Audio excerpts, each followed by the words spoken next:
ағартушы, қазақ жазба әдебиетінің, қазақ әдеби тілінің негізін қалаушысы Абай Ибрагим Құнанбайұлының 175 жылдығына орай Ақмола облыстық сот төрағасы Досжан Сарманқұлұлы Әміровтің бастауымен Ақмола облыстық соттар арасында Абай даналық сөздерін оқу бойынша әр сөзінен ұғындырар ұлылық атты эстафетаны Ақмола облысы қылмыстық істер жөніндегі мамандандырылған ауданаралық сот атынан мен Арман Саматұлы Есімбек қолдай отыра сіздерлердің назарларыңызға өлең шығармашылығынан өлең шумақтарын зор мақтанышпен ұсынғым келіп отыр.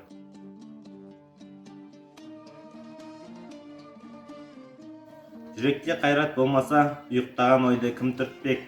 Ақылға сәуле қонбаса, хайуандай жүріп күнелтпек. Аспаса ақыл қайраттан, тереңге бармас үстірттер. Қарттының ойы шар тартқан, әдеті жеңіл күңгірттер. Тән сүйгенін бермесе, жан шыдамас жан ашып. Бере берсен бер десе, үміт етер таласып.